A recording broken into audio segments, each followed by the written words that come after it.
On se retrouve en direct du Base Gym avant de vous expliquer la séance que je m'apprête à faire, la fameuse. Laissez-moi juste monter en haut pour aller me couler un petit café, histoire d'être bien, histoire d'être dans le mood pour vous expliquer le programme de la journée et le double training que j'aimerais faire aujourd'hui.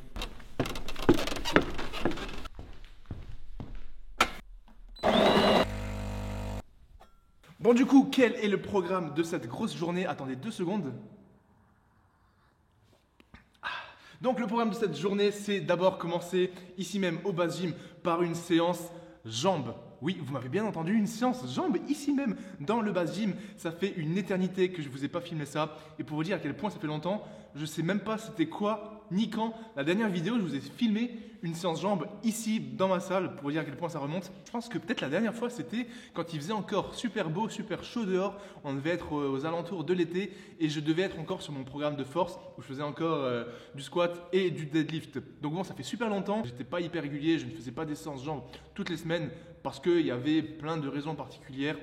Mais je vous expliquerai ça plus tard. Donc le programme là, il est 11h du matin, c'est de faire une séance jambes ce matin avant de déjeuner. Et ensuite, le deuxième training de la journée, j'aimerais faire une sortie course à pied. Un petit run pas trop long en fin de journée. Donc je vous filmerai tout ça. Parce que ça fait très longtemps que je n'ai pas fait donc, de séance jambes plus un run dans la même journée. Et j'ai envie de continuer de garder ce rythme de 2 trainings par jour, plusieurs fois dans la semaine, pour préparer la nouvelle programmation que je suis en train de me faire. Elle voit bientôt le jour. Là, je pense que j'ai terminé mon nouveau programme à 90%. Et donc, j'ai hâte de vous faire une vidéo où je vous présente du coup tout mon nouveau programme, comment je l'ai fait, quels vont être les prochains objectifs. Parce que je peux vous assurer que l'intensité, elle va être monstrueuse et ça me fait un petit peu peur. Mais voilà, ça sera pour d'autres vidéos. En tout cas, là, il faut que je continue de m'habituer, de renforcer l'intégralité de mon corps et que je continue de construire une bonne base au niveau de mon cardio. Et pour faire ça, comme j'ai que 7 jours dans la semaine, je suis obligé de prendre quelques jours où je fais 2 séances dans la journée. Donc là, on va être tout de suite parti sur une séance jambes suivie d'un petit run en fin de journée. Et pour cette séance, je vais vous expliquer en gros tous les exercices que je vais faire, comment je les fais et pourquoi je les fais. Comme ça, si vous voulez vous inspirer de cette séance ou si vous voulez même copier la séance, vous pouvez faire exactement la même chose parce que je vais vous donner tout ce qu'il y a à savoir sur les exercices. Et là, ça va être une séance non pas de powerlifting avec un focus sur le squat, ça va plutôt être une séance focus sur le renforcement musculaire et donc sur l'hypertrophie, donc la prise de muscle. Bien évidemment, comme je vais faire du squat, vous allez progresser en force en faisant cette séance, mais l'idée c'est vraiment d'avoir une séance un petit peu hybride, power building, où on va travailler la force avec le squat et on va surtout travailler l'hypertrophie, donc la prise de muscle. Donc on est parti, je m'échauffe, je bois ce café et je vous explique tout ce que je vais faire. Bon, du coup, pour l'échauffement, je fais l'habituel, des petits mouvements d'ouverture de hanche, d'ouverture de bassin, avec des mouvements au niveau de l'articulation de la hanche dans toutes les directions, c'est-à-dire en flexion, extension, en abduction, adduction, mais aussi en rotation externe et rotation interne, histoire de bien irriguer et préparer l'articulation de la hanche. Ensuite, des exercices pour travailler un petit peu la mobilité de cheville, peut-être un petit peu de cardio sur la soul bike, histoire d'élever mon rythme cardiaque et préparer aussi mon corps et le système nerveux à faire la séance. Et une fois que j'aurai fait tous ces petits exercices et un petit peu de renforcement pour les fessiers au bras lombaire, je vous retrouve tout de suite pour le premier exercice de la séance. Cet exercice, les gars, il est extrêmement bien pour ceux qui veulent travailler l'ouverture de la hanche et aussi la mobilité de cheville. Vous vous mettez simplement en position de squat et vous prenez une kettlebell qui va vous permettre d'ajouter du poids et avoir un espèce de contrebalancier. Et à partir de là, vous pouvez ouvrir la hanche sur le côté, à gauche et à droite, mais aussi chercher ici la mobilité de la cheville en gardant bien le talon collé au sol. Pour ceux qui se demandent, je vais faire toute la séance avec la paire de Air Force que je porte juste ici. C'est une semelle plate, donc il n'y aura pas forcément de problème pour le squat. Bon, du coup, pour le premier exercice, on va se retrouver sur cette machine au leg curl couché. C'est bien le premier exercice.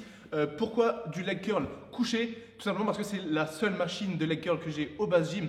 Donc si vous vous demandez est-ce que c'est mieux de faire du leg curl couché ou assis, je vous conseillerais toujours de faire du leg curl assis. Voilà, si vous avez l'option entre leg curl couché et leg curl assis, favorisez le leg curl assis, ça sera plus efficace pour bosser les ischios dans leur amplitude globale au niveau de l'étirement et la contraction. Je ne vais pas rentrer dans les détails ici. Si quelqu'un vous demande pourquoi, vous pourrez dire c'est Bazinga qui me l'a dit et moi je prendrai la responsabilité. Donc exercice numéro 1, leg curl, en l'occurrence couché pour moi. Et l'objectif c'est de faire 3 séries de travail de 10 répétitions proches de l'échec, c'est-à-dire RPE 8 voire RPE 9. Donc il doit me rester 1 ou 2 répétitions en réserve. C'est-à-dire que vous allez mettre un poids d'échauffement qui va être facile, vous faites 10-15 répétitions, vous augmentez, vous faites 10-12 répétitions jusqu'à ce que vous atteigniez votre poids de travail. Une fois que vous avez ce poids de travail, vous faites 3 séries de 10 reps. Donc là, moi j'ai fait une série d'échauffement, là ça va être ma deuxième série d'échauffement et ensuite donc, je vais pouvoir attaquer 3 séries de 10 répétitions.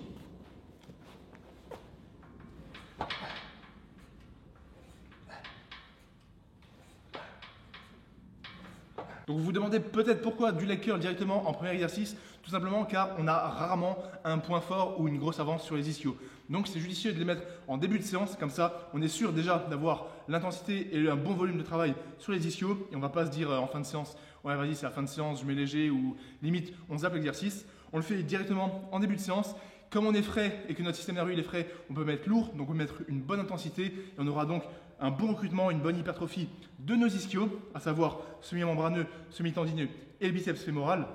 Et ensuite, derrière, en deuxième exercice, je vais faire le squat. Et potentiellement, ça va aussi dépendre des personnes, des morphologies, etc. Faire du leg curl avant de faire votre squat, ça peut vous aider à mieux recruter les fessiers et à vous sentir mieux sur le squat et peut-être même plus puissant, plus fort. Bien évidemment, il ne faut pas faire un gros volume à l'échec total et ensuite faire du squat parce que là, bien évidemment, vous allez être mort. Mais faire 2-3 séries de travail avant le squat, ça peut potentiellement être bénéfique sur votre squat et surtout pour l'hypertrophie.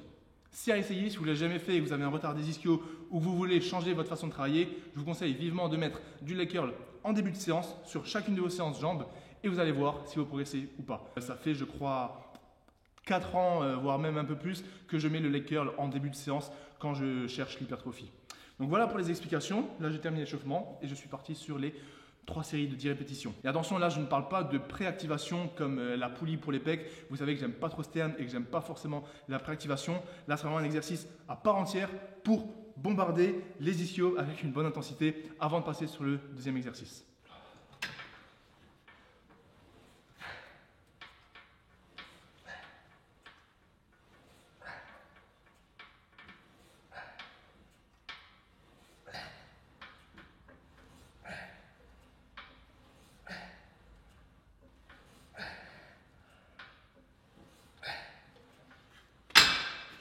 Très important sur le leg curl, quand vous le faites en couché, je ne sais pas si je le fais bien là ou pas parce que c'est un petit peu lourd, c'est de garder le bassin neutre, éviter de mettre trop d'élan. C'est-à-dire que quand vous êtes couché à plat ventre sur votre machine, après il y a des machines parfois qui sont mieux que d'autres, c'est vraiment de garder votre bassin neutre et de ne pas venir creuser et de nouveau faire de rond lors de votre répétition parce que vous allez perdre la tension au niveau de vos ischios, vous allez perdre en stabilité, vous allez perdre un petit peu le focus sur les ischios. Donc voilà, en tout cas, premier exercice terminé. 3 x 10 sur le leg curl couché. Là, on se retrouve tout de suite pour le deuxième exercice et on va faire le fameux squat à la barre. Ça fait longtemps. Let's go.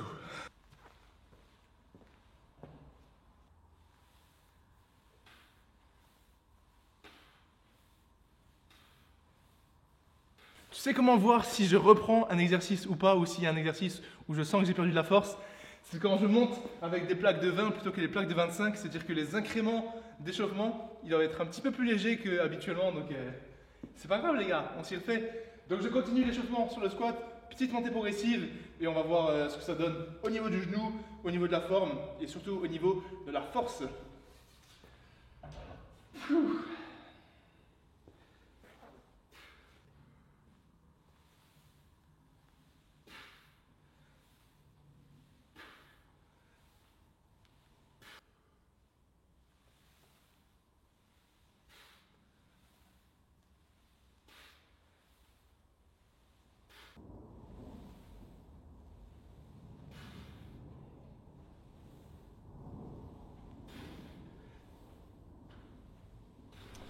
Bon du coup là je viens de terminer l'échauffement sur le squat, j'ai juste fait la dernière série d'échauffement à 100 kg pour 3 répétitions et ça me rend fou parce que vous voyez là par exemple il n'y a que 100 kg et je le sens au genou, c'est dès que j'arrive en bas, au moment où je m'apprête à repousser, j'ai cette même douleur depuis, ça va faire quasiment 2 ans, c'est un truc de ouf.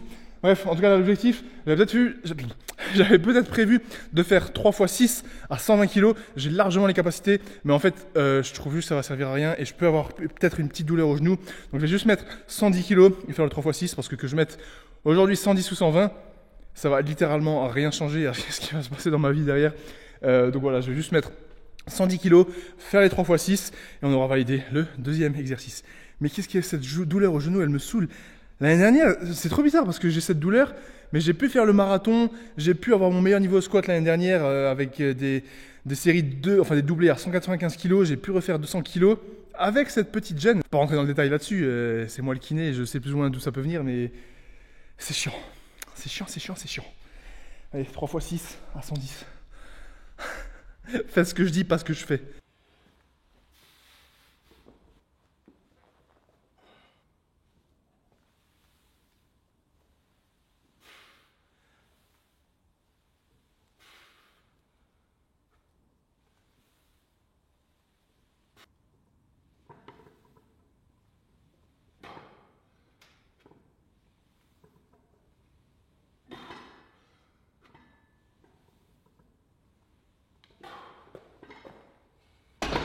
En squat terminé, on va passer sur le troisième exercice de cette séance jambes, le fameux hack squat du bas gym. Et je suis en train de me demander, je ne sais même pas si je vous ai déjà filmé cet exercice hack squat dans ce nouveau bas gym depuis l'année dernière parce que les séances jambes que je faisais, comme dit, c'était un focus powerlifting, donc j'avais du squat, du deadlift et j'avais pas de hack squat en renforcement. Et les seules fois où je le faisais moi de temps en temps, je faisais pas forcément de vidéos, je faisais pas vraiment de vlog.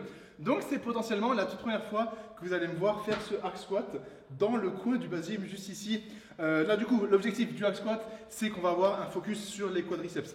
Comme notre bassin ici il est droit et qu'on a une flexion complète des genoux, on a un gros étirement et donc un gros focus sur les quadriceps. Quand on fait du squat, comme c'est aussi une flexion genou, on bosse aussi beaucoup les quadriceps, mais comme moi je fais en barre plus ou moins basse et qu'on est penché en avant, on a aussi un gros recrutement au niveau de la chaîne postérieure et donc des fessiers. L'avantage du hack squat, si vous en avez dans vos salles, c'est qu'on enlève un petit peu le focus des fessiers et on travaille en majorité le ou les quadriceps. C'est pour ça que je le fais en troisième exercice, parce que leg curl en premier, ischio.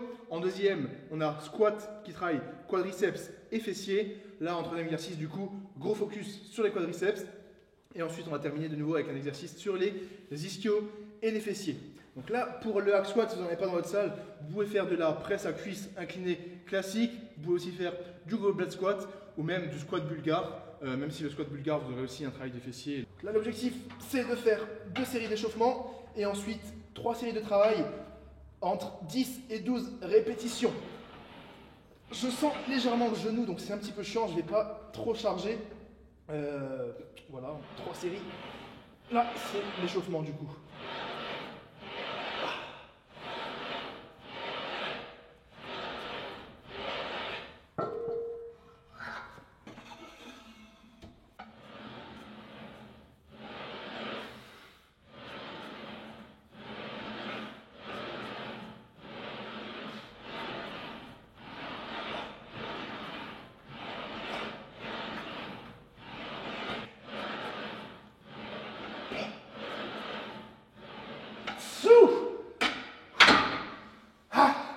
Trois séries de 12 répétitions pour le troisième exercice. Vous voyez, j'étais pas forcément à l'échec, mais comme dit, avec la petite douleur au genou, la reprise de la séance jambes, je vous assure que je le sens quand même bien dans les quadriceps. Là, je vais vous retrouver au banc à lombaire pour le renforcement des fessiers et avoir un deuxième exercice qui travaille donc l'extension de hanche. Et ensuite, je vais faire un petit peu de leg extension pour renforcer à nouveau le quadriceps. Et voilà, je vous explique ça. Waouh! Bon, du coup, le gros de la séance est fait. Leg curl, squat et hack squat. Là, pour terminer, il me reste 2 exercices de renforcement. Enfin, c'est des exercices comme d'un autre, mais je dis que c'est du renfo. Je vais passer ici sur le banc à lombaire pour faire des extensions lombaires. Là, on va travailler donc, comme son l'indique, les lombaires, mais aussi les fessiers et les ischios, puisqu'on a une extension de hanche. Je vais faire 3 séries de 15 avec juste un poids de 20 kg tranquillement. Et pour pas perdre de temps, je vais le faire en superset avec du leg extension. Vous savez que je ne conseille jamais de faire des supersets parce qu'on peut perdre de l'intensité puisqu'on peut se fatiguer sur chacun des exos. Mais là, en l'occurrence, je fais des extensions lombaires et du leg extension qui travaille les quadriceps. Donc, il n'y a quasiment aucun muscle similaire qui va être recruté. Donc, il n'y aura pas de perte de fatigue ou d'interférence entre les 2 exercices. Et comme j'ai beaucoup de boulot que je dois rentrer, je vais faire les 2 en même temps. Donc, 3 séries de 15 extensions lombaires en superset avec 3 séries de 15 de leg extension. Et je vous filme ça, une série de chaque et on est tout de suite parti.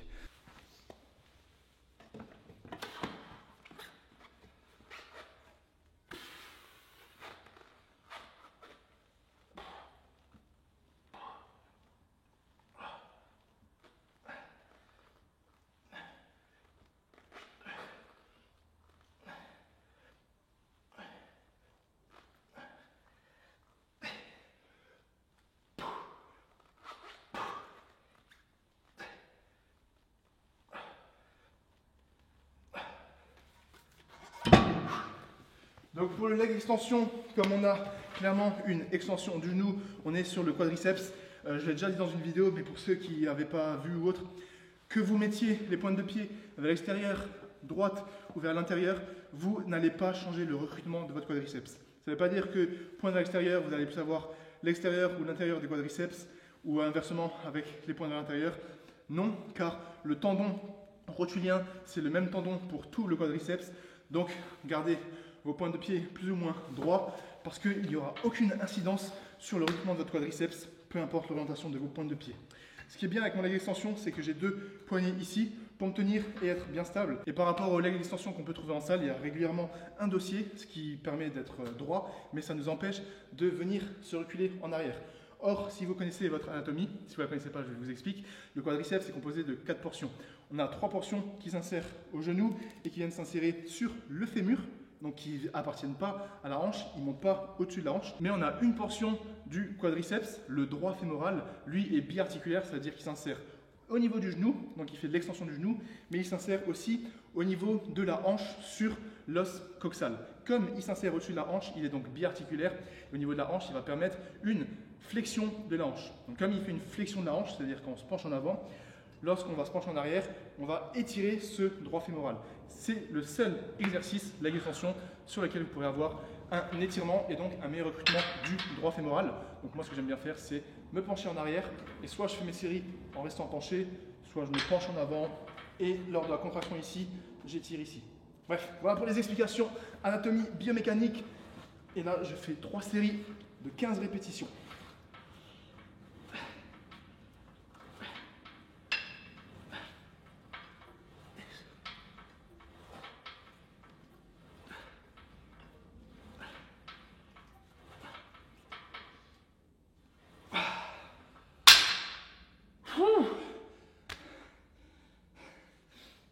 C'est ce qui marque la fin de cette séance jambes.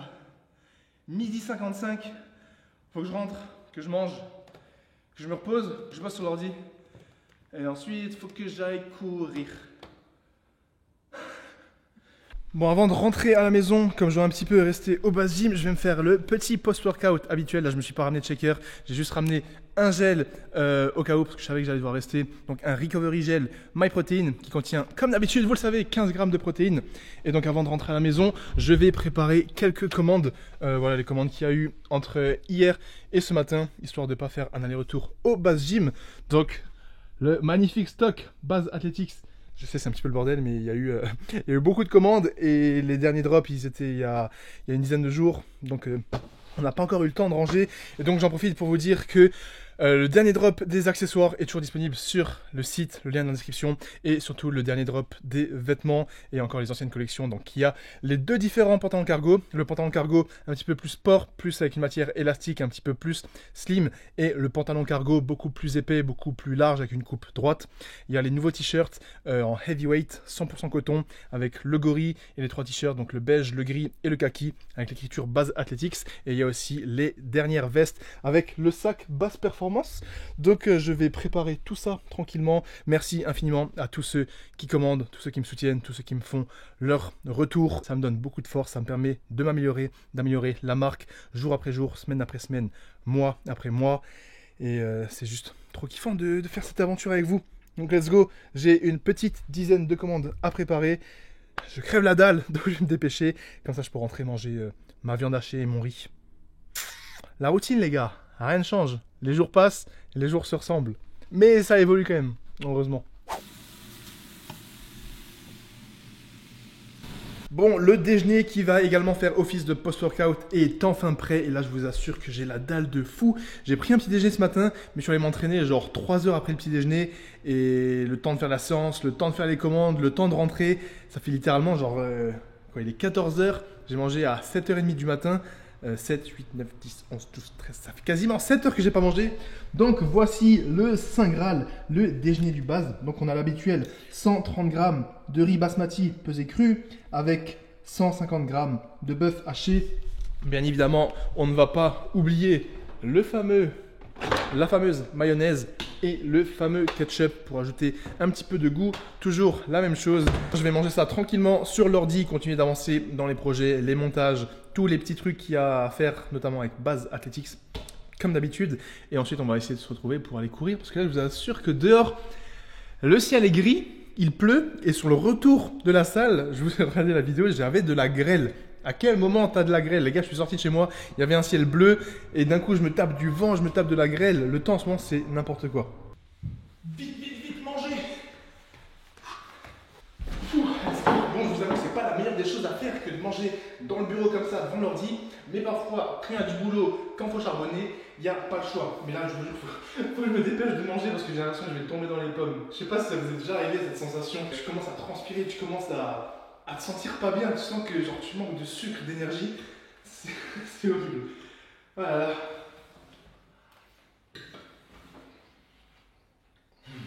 On est bien là. Bon, let's go, ça va être l'heure de se changer et de s'habiller pour aller faire le run de l'après-midi. Il est exactement 17h22, il a plu plus ou moins toute l'après-midi, j'étais extrêmement KO, j'ai fait un truc de fou. Il est précisément 17h22 comme le dit Siri, donc j'ai fait un truc de fou cet après-midi, je me suis posé à 15h30 dans mon lit et j'ai fait une sieste de 20 minutes parce que je vous avoue que j'étais extrêmement KO. J'ai eu un petit peu du mal à me réveiller, mais ça m'a fait un bien fou. Donc là, je suis motivé pour aller m'entraîner et j'ai aperçu le ciel bleu et quelques rayons de soleil. Donc je me suis dit, c'est le moment d'aller courir. En plus, le run, il doit être assez rapide aujourd'hui. Je vais essayer de faire juste 5 km. Donc ça devrait me prendre entre 25 et 30 minutes. Donc voilà, il n'y a vraiment pas d'excuses. Je vais tout de suite me changer et je vous retrouve dehors pour le deuxième training. Un petit 5 km. Let's go. 3, 2, 1. Transition de l'espace. Et voilà, tenue de combat activée. Je vais garder la veste parce qu'il y a un vent extrêmement désagréable dehors. Il fait super frais et j'ai pas envie d'être mal à l'aise en t-shirt en ayant froid dès les premiers 100 mètres. Donc on va mettre les baskets et on est tout de suite parti pour le run.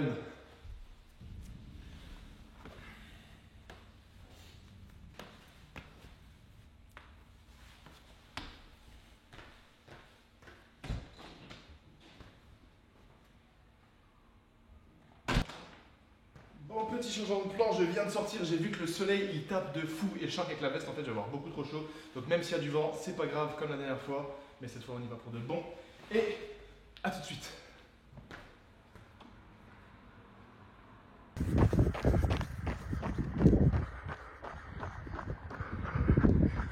Oh, j'ai de la chance. Comment je suis content. La chance me sourit les gars. Quasiment plus de vent, ciel bleu, soleil. J'ai juste un petit peu mal au genou là parce que je viens de sortir. Et je le sens bien là dans le genou droit. Mais let's go, on n'a que 5 km à faire. 2,5 aller, 2,5 retour. Et je vais laisser le fun, écouter mon podcast. Enfin pas le mien, un podcast. Et je vous tiens au jus.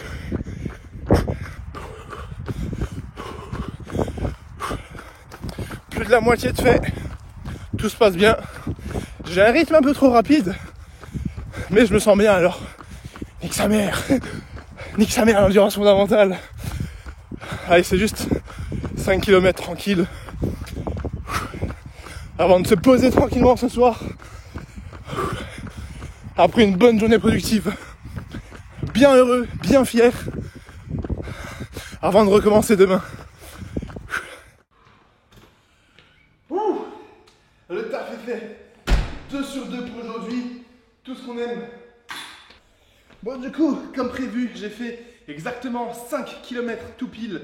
Là, 18h10, ça fait plaisir. 2 séances validées pour aujourd'hui. Le programme a été fait. Séance jambes ce matin. Petit run de récup et d'habitude, on va dire, fait à l'instant. Donc, je vous mets les stats juste ici. Je suis allé un petit peu rapidement pour ce run. Je vous avoue que j'étais bien, il y avait du soleil. J'ai dit la même chose dans la dernière vidéo. Je n'étais pas du tout en endurance fondamentale. Mais en fait, comme j'ai pas encore mon programme fixe, ma nouvelle programmation faite, je profite avant de rentrer dans le dur et dans le charbon.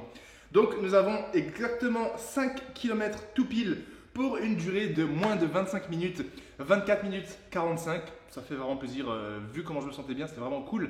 Et un rythme moyen du coup de 4 minutes 56 au kilomètre. C'est une allure rapide et ça me fait plaisir de voir que malgré la fatigue et malgré une grosse journée, je peux aller faire un 5 km comme ça en moins de 25 minutes. Vraiment tranquille, sans douleur nulle part. Vous avez dit au début du run, je sentais un petit peu le genou, mais c'est passé au bout de 1 minute. Je pense que c'était juste le temps de se mettre dedans. Et ça veut dire que je pense que je suis bien en train de progresser avec toute cette nouvelle routine de run plus vélo quand je le faisais en salle. Et là en plus, je viens de ramener le vélo. Si vous avez vu la dernière vidéo où je disais que j'ai terminé l'emménagement. Donc comme j'ai pu ramener le vélo, c'est-à-dire que cette semaine, je vais pouvoir faire une sortie vélo dans ce nouvel endroit. Il faut juste qu'il ne pleuve pas trop ou qu'il n'y ait pas trop de vent. Et d'ailleurs, il faut aussi que je m'achète un home trainer. Pour ceux qui ne savent pas, un home trainer, c'est simplement un truc sur lequel tu enlèves la roue de ton vélo, la roue arrière, et tu la fixes sur le home trainer. Et en fait, tu peux faire du vélo en intérieur. Ça simule différentes résistances, ça simule des montées, des descentes. Tu en as des très chers, tu en as des moins chers.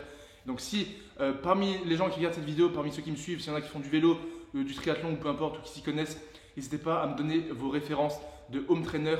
J'ai pas envie de mettre un trop gros budget, genre j'ai pas envie de dépenser 2000 balles dans le home trainer, mais j'ai pas non plus envie de dépenser juste 150 € et prendre le bas de gamme. Donc si vous avez des bonnes références et que vous voulez m'aider, dites-moi en commentaire s'il vous plaît les home trainers que vous avez ou ceux que vous savez que c'est des bonnes refs et ça me ferait vraiment plaisir. Comme ça, parce que je suis en train de faire des recherches, mais je vous avoue que je m'y connais pas du tout. Donc voilà, c'est une fin de journée. Là, je vais me retourner sur l'ordi, je vais prendre un petit post-workout, peut-être faire un petit goûter, peut-être une petite tartine beurre de cacahuète confiture, je ne sais pas encore. Et je vous retrouverai juste après pour la fin de cette vidéo pour vous expliquer 2-3 trucs par rapport aux séances jambes. Pourquoi je faisais moins de séances jambes, j'avais dit que je vous expliquerai tout ça. Donc je préfère garder le petit speech pour la fin de la vidéo, comme je le faisais à l'époque quand je me pose et que je discute avec vous, comme si on était ensemble autour d'un bon petit café. Mais voilà, en tout cas, ça fait plaisir. J'espère que ça peut vous motiver. Je vous envoie toute ma force. Là, je vais profiter des 30 prochaines secondes de cette vidéo pour vous regarder dans les yeux et vous dire grosse force à vous, les gars. C'est dur pour tout le monde. Quoi que ce soit les révisions pour le brevet, pour le bac, pour vos examens de grandes écoles, pour des concours d'entrée, que ce soit des concours gendarmes, policiers, pompiers, peu importe, que ce soit les relations familiales, les relations de couple, les entreprises, vos futurs projets, écrire un livre, se lancer sur YouTube, quoi que vous fassiez dans la vie, ça va être compliqué. Il y aura des hauts, il y aura des bas. La vie, c'est pas tout rose malheureusement, mais c'est, ça je le dis souvent, mais c'est en faisant ce que les autres ne font pas que vous arriverez à faire ce que les autres n'ont pas. Donc lâchez rien. Dès que vous commencez à douter, dites-vous que toutes les personnes qui ont réussi, c'est les personnes qui ont réussi à passer au-dessus de leurs doutes. Donc voilà, faites confiance en vos aptitudes, faites confiance à vous-même et voilà, je vous envoie toute ma force les gars parce que je sais ce que c'est d'essayer d'entreprendre, je sais ce que c'est d'avoir des moments de doute, d'avoir des moments où on ne sait pas quoi faire, où on est un petit peu perdu, où on a l'impression d'avoir pris la mauvaise direction. Et juste croyez en vous, faites le taf régulièrement, quotidiennement même si possible et je vous assure que vous serez fiers de vous. Donc voilà, let's go, force à vous les gars. Bon, du coup, pour la fin de cette vidéo, j'aimerais prendre un petit temps rapidement pour vous expliquer la raison pour laquelle je ne vous filmais pas beaucoup de séances jambes au cours de ces derniers mois et aussi pourquoi moi-même, à titre perso, je ne faisais pas régulièrement les jambes pendant mes séances d'entraînement. Vu que cette vidéo est déjà assez longue, je vais essayer de ne pas être trop long sur ce sujet, surtout qu'il n'y a pas non plus 10 000 explications à ça. Du moins, il n'y a pas grand-chose que je ne vous ai pas déjà dit. Donc, la raison principale pour laquelle je ne faisais plus beaucoup de séances jambes, du moins pas chaque semaine, c'est tout simplement car je n'en avais pas forcément l'intérêt pendant la période qu'il y a eu. Il y a déjà eu la période où je faisais les jambes 2 fois par semaine, soit deadlift quand j'avais la période où je voulais prendre de la force. Et ensuite, je m'étais fait mal au dos, pour ceux qui se rappelaient, c'était courant l'été dernier. Ensuite, après ça, j'avais repris un petit peu le squat. Là, je ne filmais pas forcément. Et ensuite, avance à rapide, j'ai commencé à me mettre un gros focus sur les dips avec 3 séances dips par semaine. Suite à ça, il y a aussi eu le fameux mois de décembre où je faisais une vidéo par jour, pour ceux qui se rappellent. Et le fait d'avoir 3 dips par semaine pendant toute cette programmation, le seul focus que j'avais, c'était vraiment les dips et les tractions en deuxième objectif. Et les dips, en fait, je voulais mettre tellement d'énergie et tellement de focus dessus que je n'avais pas d'objectif de faire les jambes. Je n'avais pas d'objectif sur le deadlift et je n'avais pas d'objectif sur le squat. Donc comme je n'avais pas d'objectif sur ces exercices, je n'avais pas forcément l'intérêt de me fumer sur des séances jambes et je n'avais pas de programmation précise là-dessus. À côté de ça, on peut se dire que j'aurais pu faire des séances jambes pour l'hypertrophie des quadriceps, des ischios, etc. Mais là encore, je n'avais pas forcément d'objectif de progresser sur les jambes. Voilà, les jambes telles qu'elles sont aujourd'hui, ça me convient parfaitement. Et vu que je courais régulièrement, je préférais prendre des jours où j'allais courir plutôt que des jours où je faisais une grosse séance jambes. Là pareil, au cours de ces derniers mois, j'avais commencé à faire du vélo en salle, j'avais commencé à courir régulièrement. Donc à côté de ça, je faisais du renforcement jambes, mais comme c'était pas forcément des grosses séances, j'avais pas forcément d'intérêt de vous filmer ça et de partager tout ça. Voilà. La raison principale, c'est que je n'avais pas d'objectif au niveau force sur les jambes. Deuxième raison, c'est que j'ai pas d'objectif au niveau hypertrophie sur les jambes. Et la troisième raison, c'est que je commence à courir vraiment régulièrement, 3-4 fois par semaine. Donc je préfère mettre le focus. En fait, quand je fais pas pec, dos ou des séances push-pull, je préfère prendre le jour pour faire de la course à pied. Parce que j'ai vraiment envie de progresser sur la course à pied plutôt que sur la séance jambes. Voilà pour les explications. En tout cas, là, je suis en train de bosser sur mon tout nouveau programme. J'ai quasiment, comme je vous l'ai dit dans le début de vidéo, j'ai quasiment terminé. Donc, dans les semaines à venir, je vous ferai une vidéo complète sur mon tout nouveau programme, comment je l'ai fait, ma toute nouvelle programmation. Et là, il y aura des séances jambes régulières parce qu'il faut du renforcement. Et j'ai hâte, en tout cas, j'ai hâte de commencer ce nouveau chapitre parce que là, j'ai déménagé. Mais il y a aussi un nouveau chapitre qui va commencer au niveau des entraînements. Et ça, j'ai vraiment hâte de vous partager tout ça, que vous puissiez suivre l'évolution et que je puisse moi aussi voir à quel point je vais progresser sur de nouveaux domaines, tout en gardant, bien évidemment, le focus principal sur le physique et la performance. Voilà. En tout cas, si vous avez des questions, n'hésitez pas à me les poser dans les commentaires. Merci d'avoir regardé cette vidéo jusqu'au bout, merci d'être là. J'ai repris le rythme de 2 vlogs par semaine comme à l'ancienne. Mercredi 18h, dimanche 18h, full vlog. Je vais partager mon quotidien, mes trainings, mes conseils, ma diète comme à l'ancienne parce que c'est ce qui me fait kiffer. C'est là-dedans que je me sens le mieux, c'est là-dedans que je suis le plus naturel. Donc j'espère que vous kiffez et de temps en temps, s'il y a besoin d'avoir des feeds, s'il y a besoin d'avoir des grosses vidéos concept, j'en ferai. Mais là, je ne me prends pas la tête. 2 vlogs par semaine, mercredi, dimanche. Que ça plaise ou non, je sais que ça en inspire beaucoup, je sais que ça en motive beaucoup. Et moi, je peux rien demander de mieux que ça. Donc voilà, on est reparti comme à l'ancienne. Force à vous la MIF, merci à tous ceux qui tombent sur Base Athlétique. C'est avec le code BASE sur MyProtein. On se retrouve dimanche pour une nouvelle vidéo. En attendant, prenez soin de vous et force à vous.